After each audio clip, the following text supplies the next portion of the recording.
Hello guys, అందరికీ నమస్కారం. ఈరోజు మనం ఈ వీడియోలో ఒక ఇంపార్టెంట్ టాపిక్ గురించి డిస్కస్ చేయబోతున్నాం. అదేంటంటే ప్రోగ్రామింగ్ యొక్క బేసిక్స్ అనమాట. సో మనందరికీ సాఫ్ట్వేర్ ఇంజనీర్ అవ్వాలనేది మన డ్రీమ్, అవునా? సో దానికోసం మనం ఈ వీడియోలు చూడడం కానీ లేదంటే కోర్సెస్ నేర్చుకోవడం కానీ అన్నీ చేస్తున్నాం. సో సాఫ్ట్వేర్ ఇంజనీర్ అంటే ఎవరెవరు వస్తారు ఫస్ట్? సో మనకు ఫస్ట్ అది తెలిసి ఉండాలి. దాని తర్వాత మనకు ప్రోగ్రామింగ్ ఎందుకు అనేది కూడా important, right? So software engineer అంటే ఎవరెవరు వస్తారు? డెవలపర్ వస్తారు, టెస్టర్ వస్తారు, డేటాబేస్ అడ్మినిస్ట్రేటర్ వస్తారు, డేటా సైంటిస్ట్ వస్తాడు, నెట్వర్క్ అడ్మినిస్ట్రేటర్ వస్తారు. అలా చాలామంది ఉంటారు మనకు సాఫ్ట్వేర్ ఇంజనీర్ అనేది, అవునా? సాఫ్ట్వేర్ ఇంజనీర్ అనేది ఒక కామన్ టర్మ్ అనమాట. ఓకే, మనం చేసే జాబ్కి ఒక కామన్ టర్మ్ అని వచ్చేసి సాఫ్ట్వేర్ ఇంజనీర్. సో దాని కింద మనకు డిఫరెంట్ రోల్స్ ఉంటాయి, రైట్? సాఫ్ట్వేర్ డెవలపర్ అని ఉంటుంది, సాఫ్ట్వేర్ టెస్టర్ అని ఉంటుంది, లేదా డేటాబేస్ అడ్మినిస్ట్రేటర్ అని ఉంటుంది, డేటాబేస్ ప్రోగ్రామర్ అని ఉంటుంది. సో ఇలా మనకు డిఫరెంట్ రోల్స్ ఉంటాయండి. ఓకే, సో వీళ్ళందరికీ కూడా లైఫ్లో ఏదో ఒక స్టెప్లో, ఓకేనా, వీళ్ళందరికీ కూడా డెవలపర్కి, టెస్టర్కి, డేటాబేస్ వాళ్ళకి, వీళ్ళందరికీ కూడా లైఫ్లో ఏదో ఒక స్టెప్లో ప్రోగ్రామింగ్ అనేది ఇంపార్టెంట్ అయి ఉంటుంది, ఓకేనా? సో ప్రోగ్రామింగ్ అనేది కంపల్సరీగా నేర్చుకోవాల్సిన అవసరం ఉంటుంది. సో మీకు కూడా ఏదో ఒక స్టేజ్లో ప్రోగ్రామింగ్ అనేది ఇంపార్టెంట్ అయి ఉండవచ్చు. సో అందుకోసమే మీరు ఈరోజు ఈ వీడియో చూస్తున్నారు, ప్రోగ్రామింగ్ అంటే ఏంటి అనే వీడియో, రైట్? సో అందుకోసమే ప్రోగ్రామింగ్ యొక్క బేసిక్స్ అనేది ప్రతి ఒక్కరం కూడా నేర్చుకోవాలి. ఎవరైతే సాఫ్ట్వేర్ ఇంజనీర్ అవ్వాలని మనం అనుకుంటున్నామో వాళ్ళందరం కూడా మనం ప్రోగ్రామింగ్ యొక్క బేసిక్స్ అనేది నేర్చుకోవాలి. అంటే ప్రోగ్రామింగ్ ఏంటి అనేది అట్లీస్ట్ మనకు ఫస్ట్ తెలిసి ఉండాలి. సో దట్ ఒకవేళ రేపు ఎప్పుడైనా మనకి రిక్వైర్మెంట్ వచ్చినప్పుడు ప్రోగ్రామింగ్ నేర్చుకునేది మనకి అట్లీస్ట్ తెలుస్తుంది. అసలు ప్రోగ్రామింగ్ అంటే ఏంటి అనేది మనకు ఒక ఐడియా ఉంటుంది, అవునా? సో అందుకోసం ప్రోగ్రామింగ్ కంపల్సరీగా ప్రతి ఒక్కరు కూడా నేర్చుకోవాలండి, ఓకేనా? సో ఈరోజు మనం ఈ వీడియోలో ఈ టాపిక్స్ గురించి డిస్కస్ చేయబోతున్నాం. ఇది మన అజెండా అనమాట. సో ప్రోగ్రామింగ్ అంటే ఏంటి అసలు, ఓకేనా? సో మనం ప్రోగ్రామింగ్ అంటున్నాం కదా ఇప్పటివరకు. ప్రోగ్రామింగ్ అంటే ఏంటి? సో ఆ తర్వాత ప్రోగ్రామింగ్ అనేది మనకి ఎందుకు ఇంపార్టెంట్? సో మనకు different type of programming paradigms ఏమేమి ఉన్నాయి మార్కెట్లో. దాని తర్వాత ప్రోగ్రామింగ్ లాంగ్వేజెస్ మనకి ఏమేమి అవైలబుల్గా ఉన్నాయి మార్కెట్లో. సో వీటన్నిటి గురించి మనం చూడబోతున్నాం ఈరోజు, ఓకేనా? సో ఫస్ట్ మనకేంటి ప్రోగ్రామింగ్ లాంగ్వేజ్ అంటే ఏంటి? సో మనం ప్రోగ్రామింగ్ అండ్ ప్రోగ్రామింగ్ లాంగ్వేజ్ అనేది కొంచెం డిఫరెన్స్ ఉంటుంది. అదేంటనే నేను చెప్తాను. సో ప్రోగ్రామింగ్ అంటే ఏంటి ఫస్ట్? సో మీ దగ్గర ఒక కంప్యూటర్ ఉంది. సో ఆ కంప్యూటర్ నుంచి మీరు ఏదో ఒక టాస్క్ అనేది పర్ఫామ్ చేయాలనుకుంటున్నారు. సో మీరు ఏదో ఒక టాస్క్ ఇస్తే ఆ కంప్యూటర్ మీరు ఆ టాస్క్ని ఫినిష్ చేయాలని మీరు అనుకుంటున్నారు. లేదా ఏదో ఒక ప్రాబ్లం ఇస్తే ఆ కంప్యూటర్ దాన్ని సాల్వ్ చేయాలని మీరు అనుకుంటున్నారు, రైట్? సో కంప్యూటర్కి ఆ టాస్క్ కానీ ఆ ప్రోగ్రామ్ కానీ ఎలా ఇస్తారు మీరు? సో ఆ ప్రాబ్లం కానీ లేదా ఆ టాస్క్ కానీ ఎలా ఇస్తారు? సో ఇప్పుడు నాకు తెలుగు లాంగ్వేజ్ మాట్లాడుతున్నాను నేను, అవునా? సో తెలుగులో నేను కంప్యూటర్కి సో అండ్ సో వర్క్ చెయ్యి అని చెప్తే చేస్తుందా అది? సో ఇప్పుడు నోట్ ప్యాడ్ ఓపెన్ చేయనా కానీ చేస్తుందా? చేయదు కదా. సో ఇప్పుడు నేను ఇక్కడ నుంచి విజయవాడ వెళ్ళాలి, నాకు ఒక టికెట్ బుక్ చేయనా కానీ చేస్తుందా? చేయదు. మరి ఎలా చేయాలి? మనం టాస్క్ అనేది ఎలా పర్ఫామ్ చేయాలి? కంప్యూటర్ ఉంది నా దగ్గర. సో కంప్యూటర్ అయినా ల్యాప్టాప్ అయినా అన్నీ ఒకటే కదా మనకు. సో కంప్యూటర్ అనేది ఉంది. సో దాని నుంచి నేను టాస్క్ పర్ఫామ్ చేయాలనుకుంటున్నాను. ఎలా చేయాలి? సో అలాంటి టాస్క్లు మనం పర్ఫామ్ చేయాలి అంటే కంప్యూటర్కి దానికి అర్థమయ్యే భాషలో చెప్పాలి. మనకు వచ్చిన భాషలో కాదు, దానికి అర్థమయ్యే భాషలో చెప్పాలన్నమాట, ఓకేనా? సో మనకు సెట్ ఆఫ్ ఇన్స్ట్రక్షన్ అంటే ఒక్కొక్క టాస్క్ మనం చేయడానికి స్టెప్ బై స్టెప్ ప్రాసెస్ అనమాట, ఓకేనా? సో సెట్ ఆఫ్ ఇన్స్ట్రక్షన్స్ని కంప్యూటర్కి ఇవ్వడమే మనం ప్రోగ్రామింగ్ అంటాం అనమాట. అంటే కంప్యూటర్కి అర్థమయ్యే భాషలో నువ్వు ఒక టాస్క్ని చెప్పమని ఇన్స్ట్రక్ట్ చేస్తే, ఒక టాస్క్ని చేయమని ఇన్స్ట్రక్ట్ చేస్తే దాన్నే మనం ప్రోగ్రామింగ్ అంటాం, ఓకేనా? సో ఇక్కడ మనం ఏమని రాసుకున్నాం? Programming is a way to instruct the computer to perform various task in a specified manner. So ఒక టాస్క్ని మనం ఒక పర్ఫెక్ట్ పద్ధతిలో, అంటే ఒక ఇదే పద్ధతిలో మనం చేయాలి అని ఒక టాస్క్ని మనం అనుకున్నప్పుడు అది ఎలా చేయాలి అనేది మనం కంప్యూటర్కి ఇన్స్ట్రక్షన్ చెప్తే దాన్నే మనం ప్రోగ్రామింగ్ అంటాం, ఓకేనా?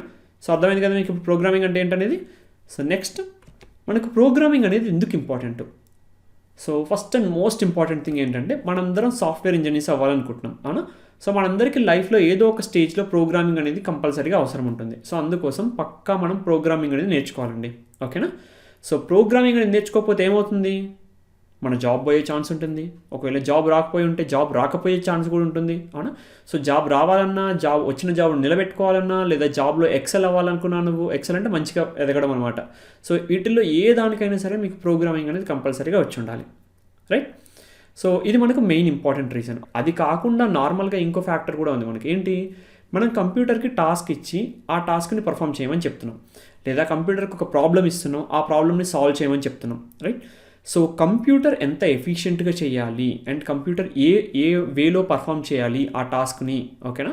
సో ఇలాంటివన్నీ మనం ఇన్స్ట్రక్ట్ చేస్తేనే కంప్యూటర్ చేస్తుంది, లేకపోతే కంప్యూటర్కి తెలియదు కదా ఎలా చేయాలి ఏంటి అనేది దానికి తెలియదు, ఓకేనా. సో మనం ప్రాపర్గా ఇన్స్ట్రక్ట్ చేస్తేనే కంప్యూటర్ చేస్తుంది.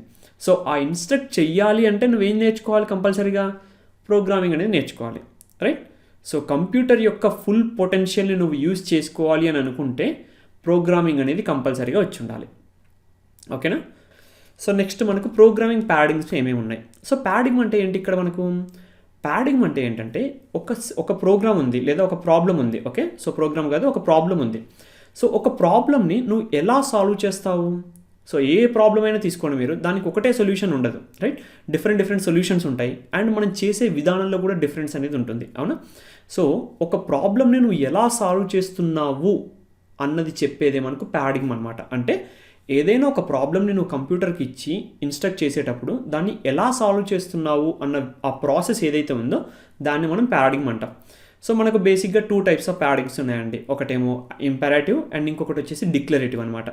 సో ఇంపారేటివ్ అంటే ఏంటంటే ఎలా చేస్తున్నాము అన్న దాని మీద ఫోకస్ చేస్తాం, కానీ ఏం చేస్తున్నాము ఇట్లాంటివి మనం ఫోకస్ చేయం. సో ఏదైనా ఒక టాస్క్ మనం చేయాలి, ఆ టాస్క్ని మనం ఎలా చేస్తున్నాము, సో ఇది పర్ఫామ్ చేస్తున్నామా, ఫస్ట్ ఇది పర్ఫామ్ చేస్తున్నామా, ఏం పర్ఫామ్ చేస్తున్నాము, ఎలా ఏంటి అనేది మనకు ఇంపారేటివ్లో ఉంటుందన్నమాట, ఓకేనా. సో అదే మనం డిక్లరేటివ్ తీసుకున్నట్లయితే అందులో ఏం చేస్తున్నాం అన్నది మనకి ఇంపార్టెంట్, ఓకేనా.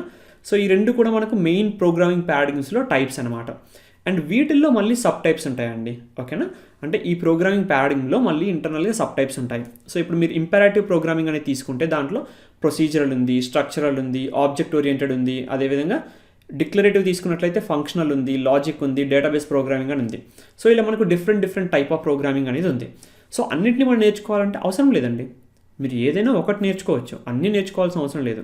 ఒక ప్రాబ్లమ్ని మీరు మల్టిపుల్ వేస్లో సాల్వ్ చేస్తున్నారు అంటే అన్ని వేస్ నేర్చుకోవాల్సిన అవసరం లేదు కదా. మీరు ఏదో ఒక వే నేర్చుకొని దాన్ని సాల్వ్ చేస్తే చాలు మీకు, రైట్. సో అదేవిధంగా ఇక్కడ కూడా మీరు ఏదైనా ఒక ప్రోగ్రామింగ్ నేర్చుకుంటే సరిపోతుంది అనమాట. సో నెక్స్ట్ మనకేంటి, programming languages available in the market. So మనకి ఏమేమి ప్రోగ్రామింగ్ లాంగ్వేజెస్ అవైలబుల్ ఉన్నాయి మార్కెట్లో అంటే ఇక్కడ చూస్తే మీరు చాలా పెద్ద లిస్ట్ ఉందండి మనకు, ఓకేనా.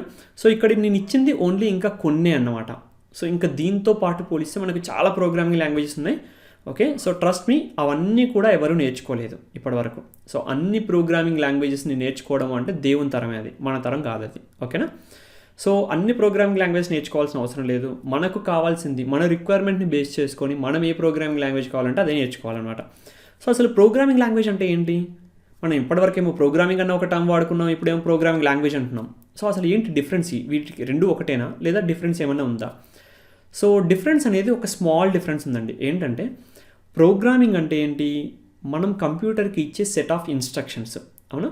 సో అది ఒక జనరల్ టర్మినాలజీలో మనం చెప్పుకుంటున్నాం. సో ప్రోగ్రామింగ్ అంటే కంప్యూటర్కి టాస్క్ పర్ఫామ్ చేయడం కోసం మనం ఇచ్చే ఇన్స్ట్రక్షన్స్నే మనం ప్రోగ్రామింగ్ అంటున్నాం, రైట్.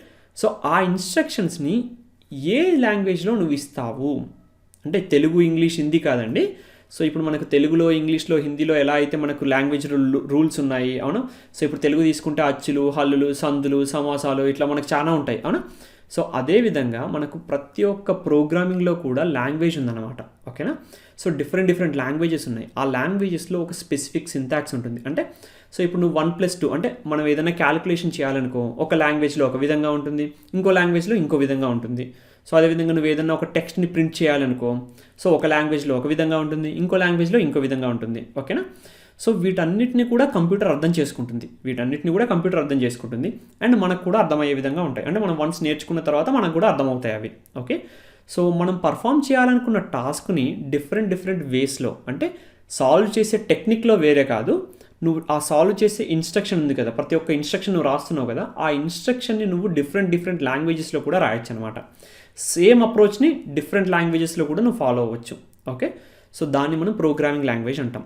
సో ప్రతి ఒక్క ప్రోగ్రామింగ్ లాంగ్వేజ్లో కూడా సెట్ ఆఫ్ ఇన్స్ట్రక్షన్స్ ఉంటాయి. సో మనకు ఒక సింటాక్స్ అనేది ఉంటుంది ప్రాపర్గా, అంటే మనం ప్రోగ్రామింగ్ రాసేటప్పుడు ఇలానే రాయాలి, ఈ ఇన్స్ట్రక్షన్ని ఇలానే పాస్ చేయాలి, అప్పుడే కంప్యూటర్కి అర్థమవుతుంది అన్న ఒక గైడ్ లైన్స్ అనేవి అన్నీ కలిపి మనకు ఒక లాంగ్వేజ్ అనేది రిలీజ్ చేస్తారు. సో అలా మనకు మల్టిపుల్ లాంగ్వేజెస్ ఉన్నాయి అని చెప్తున్నాను అనమాట బేసిక్గా, ఓకేనా. సో వాటిని మనం ప్రోగ్రామింగ్ లాంగ్వేజెస్ అంటాం. సో మేజర్గా తీసుకున్నట్లయితే మనకు C, Java, .NET, Python, JavaScript, Ruby, R, so ఇంకా మనకి ఏమున్నాయి, కోట్లిన్, డాట్, గోలాంగ్, సో ఇలా చాలా చాలా ఉన్నాయండి. ఓకేనా. సో లిస్ట్ అంతా చదువుకుంటూ పోతే ఈ వీడియో ఆల్మోస్ట్ 20 minutes కూడా రావచ్చు. సో అన్ని ప్రోగ్రామింగ్ లాంగ్వేజెస్ ఉన్నాయన్నమాట. సో ఇవన్నీ నేర్చుకోవాలంటే చెప్పినట్లు అవసరం లేదండి. సో మీరు ఇవన్నీ ప్రోగ్రామింగ్ లాంగ్వేజెస్ కూడా నేర్చుకోవాల్సిన అవసరం లేదు. మరి వీటిల్లో ఏం నేర్చుకోవాలి, ఏం బెస్ట్ అని మీరు నన్ను అడగొచ్చు, రైట్. సో జావా బెస్ట్ అంటున్నారు, కొంతమంది .NET బెస్ట్ అంటున్నారు, అదేవిధంగా పైథాన్ కూడా మార్కెట్ బాగుంది నేను నేర్చుకోవాలనుకుంటున్నాను, ఏం నేర్చుకోవాలి అని మీరు నన్ను అడగొచ్చు. నేను సజెషన్ అనేది ఇవ్వనండి మీకు. ఎందుకంటే ప్రోగ్రామింగ్ లాంగ్వేజ్ ఏం నేర్చుకోవాలి అనేది చాలా థింగ్స్ మీద డిపెండ్ అయి ఉంటుంది. ఒకవేళ మీరు ఆల్రెడీ వర్కింగ్ చేస్తున్న వాళ్ళే అనుకో, ఓకేనా. సో మీ ప్రాజెక్ట్లో మీకు రిక్వైర్మెంట్ ఏది ఉందో అది నేర్చుకోవాలి, అంతేకాని నేను చెప్పింది బాగుంది కదా అని చెప్పేసి నేర్చుకోవడం కాదు, రైట్. సో ఇప్పుడు మీ ప్రాజెక్ట్లో జావా చెప్తున్నారు అనుకోండి, ఫర్ ఎగ్జాంపుల్ జావా వాడుకుంటున్నారు, మీరు వచ్చి .NET నేర్చుకుంటున్నారు అనుకోండి, వేస్ట్ అవుతుంది అది. మీరు .NET నేర్చుకొని ఏం చేస్తారు, మీ ప్రాజెక్ట్లో అది యూజ్ అవ్వంది ఏం చేస్తారు మీరు, సో వేస్ట్ కదా. సో మీరు మీ ప్రాజెక్ట్లో ఏదైతే రిక్వైర్మెంట్ ఉందో ఆ ప్రోగ్రామింగ్ లాంగ్వేజ్ని మీరు నేర్చుకోవాలి. సో అదేవిధంగా మీరు ఒకవేళ పైథాన్ వాడుతున్నారనుకోండి మీ ప్రాజెక్ట్లో, మీరు వచ్చి జావా నేర్చుకుంటారనుకోండి, వేస్ట్ మనకు అది. సో పైథాన్ వాడే దగ్గర పైథాన్నే నేర్చుకోవాలి, జావా వాడే దగ్గర జావానే నేర్చుకోవాలి. సో మీ ప్రాజెక్ట్ యొక్క రిక్వైర్మెంట్ని బేస్ చేసుకొని కూడా మీరు ప్రోగ్రామింగ్ లాంగ్వేజ్ అనేది ఎంపిక చేసుకోవాలి. సో అదేవిధంగా ఒకవేళ మీరు ఆటోమేషన్ టెస్టర్స్ అయి ఉన్నారనుకోండి, ఆటోమేషన్ టెస్టర్స్లో చాలామంది అడుగుతుంటారు, సార్ సెలెనియం జావా అయితే బాగుంటుందా, సెలెనియం పైథాన్ అంటే బాగుంటుందా ఏంటి అని చెప్పేసి. సో అక్కడ కూడా నేను చెప్పే ఆన్సర్ ఒకటే అండి, ఓకేనా.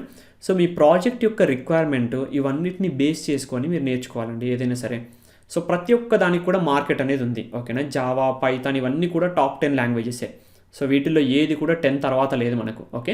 ప్రతి ఒక్కటి కూడా టాప్ 10 లాంగ్వేజెసే. సో వీటిల్లో ఏ దానికైనా మీకు మార్కెట్ ఉంది, ప్రతి ఒక్క దానికి జాబ్స్ ఉన్నాయి, శాలరీ కూడా బాగుంది, ఓకే.